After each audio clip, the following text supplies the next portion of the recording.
Hi everybody, welcome to Hero Wars, episode 131, Guild Raids, number 10. So here we are. This is one of my favorite parts of the game right here, when we get to battle the boss. I just really enjoy this. It really helps me to see how my teams are developing and how things are going, so to speak, as far as what I need to do to improve the heroes. As for now, I'm getting my number one team for this. The Stone Cold team or Osh team, whatever you want to call it. And it just looks like I'm going to be able to do some massive damage throughout here. I should be able to at least get 8 million. The goal is to get to 10 million with this team, but this is level 75, so I think I can get over 10 million at level 65. But I try to leave to the other guild members so they can get some points too. But getting to 10 mil is allows you to get that extra internal seed and allows you to do a lot of great things with the tree as far as boosting up different roles. So your healers, you'll be able to boost up and things like that. You see Jude did a lot of damage. We still got some work to do with the rest of them. We're at level 110. So I think for when I'm grinding it out, doing my daily grind, I'm going to work on raising those skill points up on the rest of them to get them there. But overall, 9.4 mil, I cannot complain about that. Cannot complain. Really enjoyed the development of my top 5 team. Now let's go ahead and see what other teams we can put together. With these, I'm going to play around. I always like to play around with the next 4 teams to see how they work out. See what actual skills they do and how they work with others. I pretty much have a set format of who I want with who and kind of what the pets I want. But with this, it doesn't look like I'm going to be able to put a pet on this Orion today. But once I get more pets, I know I'll be able to put one on him. I just can't remember which one off the top of my head that I'll be able to put on him. But moving forward, gonna definitely start developing the rest of the pets to blue level. And let's see how this goes. Let's see what level we get, how much damage we can deal, and also who's actually dealing the damage. So it looks like everything's going good. Doesn't look like any heroes are going to be defeated, but at the same time, in the amount of time we're given, how much damage they can do in there. We're already over a half a mil. Can we get to 1 million? That'd be great if we could. I'd like to see that with this team. But I don't know if I want to put Astroth in front or Corvus. I think in the future, probably put Corvus in the front. Didn't get 1 million, but we did get our 10 million quote, so we get the extra internal seed. Orion did a lot of damage, but Albus did most of the damage, 300k. Orion 200k. Dorian about 200k. So not bad overall. They did a lot of damage too, so damage taken. Dorian took most of the damage, but he also hurts himself to heal other allies too, so I don't know if that takes that in consideration. As far as healing wise, Celeste and Dorian did their job healing. Orion did a little bit of healing. So team's not bad. I'm still debating whether or not to have Astroth or Corvus placed in there. But let's go ahead and set up our next team. I leave Albus as the pet because Albus does a lot of damage. So might as well keep the one doing damage, and then I use the heroes to back up with healing and supporting those nature things, and also of course do some damage too. With this, I like to call this like my spring team. Just like spring water reminds me of springtime and how fluid it goes. So this team right here is a set team.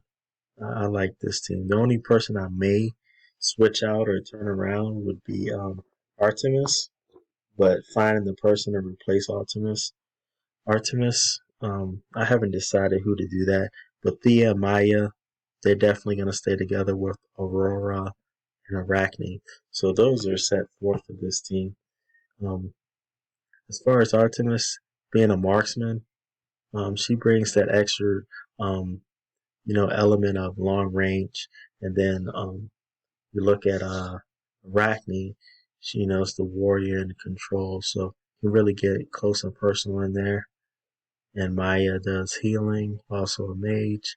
Thea gives great healing support, as you can see. So it doesn't look like any of these heroes are going to be defeated, but how much damage they can do in that allotted amount of time, that's a different story. Last time our team was able to do 800k. Let's see how much this team can do. It looks like maybe they'll be able to do about the same. I don't see anything that I really want to change right now with this team. They're getting their first skills off pretty good, and it looks like it's going over 800k. Maybe it's going to go to 900k. Nope. All right, just a little over 800k. So we're at 11 mil total. That's decent. I'll look at Arachne did some damage. Albus, of course, he did his 330k. And then Aurora did damage. Artemis did damage. Everybody did a little bit of damage. Let's see how much damage taken who took. Okay. So it looks like the damage taken was balanced out. So everybody got a piece of the pie of getting hurt. As far as healing, Thea did a lot of healing, and then Maya did her healing too. Arachne did a little bit, but the main healer for this was Thea and Maya, which added that support to keep the heroes not being defeated and keep on attacking. The pet, it's going to be all this, but let's hurry up and put some heroes in here. I'm not quite sure what heroes I wanna go with.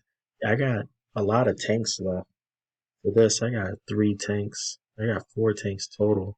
So it's just deciding, do I want to have 2 tanks on this one? Um, Having which tanks to keep in the future. I think we'll go with Helios to balance it out. Just playing around, figuring out some things here and there. Looks like maybe Galahad goes in here. Galahad he's weak on here. So once, I think what will probably happen is Avari will go up in strength and it'll push Galahad out. So therefore it'll just leave me with 3 tanks. But right now Mushy and Shroom will help with the healing, so I think that's more important for this. I think this team will probably do a little bit better. I think maybe I can do 1 million with this team just because I got enough healing, and then Yasmin can really knock out some damage. I'm looking at Yasmin to be the focal point of laying that damage down. And we just summoned her a couple days ago, maybe 3, 4 days ago, and put some work on her of getting out there. So she's not even close to her peak. She's not even close to her potential of where she's at right now. So I think in a grind, maybe we'll put some more work on her on our daily grind to bring her up some more so she can do more. But I definitely want to see where it's at. Okay, Mushy and Shroom dealt the most, and then Yasmin. So Mushy and Shroom dealt more damage than Yasmin, and that's considering Yasmin's not even up to her potential of where she can be at, being at level 90. I think the skill points are still lower, but we'll be able to check that out and definitely fix that. And like I said, doing these things really allow you to see where your heroes are and what they're doing. What's your Shroom is just nice. I believe I'm just going to keep her as one of the tanks in here. So she's going to be another tank, another strong tank in there. So last one. Looks like we'll just take the top 5. Just keep it simple. Do I really want Galahad in there? Not really, but I'm not going to switch him out with anything right now. Just see how it goes. See if he survives or not. If he does, then we'll keep him in. We'll focus on him a little bit more in the future. But if he doesn't, I think Avari will be the main one for now. And then we'll have other teams in there. So as far as getting the heroes together, so we'll check and see how it goes, because he's in there right now. He's got that close fighting skills. He's throwing it. How much damage is he taking? He can heal a little bit too, but it doesn't look like he's gonna make it. I don't think he's gonna make it. Okay, he's hanging in there. He's doing good. Oh, there he is. He's gone. Yeah, that's what I figured, because he's so close. And then it's not too much. I don't have the other team to really put barriers around him and protect him the way he needs to. He needs a healer to support him. That's one thing I notice about him. As long as he got the healing support, he's okay. But if you just put him out there and he's up front and he doesn't have that backup support, then he's gonna go down. He goes down for some reason. It's not like he can dodge a lot. He just takes it. He's like a tank. He just takes all that damage. Healing, okay. Galahad did do some healing. Ishmael did some healing, but that was it. There was no real healers on the team to keep them in there. So let's hurry up and claim all our rewards. We got quite a few. So we got the 65. The guild was able to push that up there. Now we do the individual parts as far as how much damage I was able to put in. So the main goal is to get to 10 mil. Sometimes if I go later on, if I go really high over 10 mil, or I try not to, or I'll wait a while and let some of the other guild members go to do it. That way, everybody can get a chance of getting 10 mil apiece. So if it only takes like one attack and I'm at 10 mil, and that's all I'll do. I'll just pause it from there. But just remember, Guardians, keep the Dominion safe.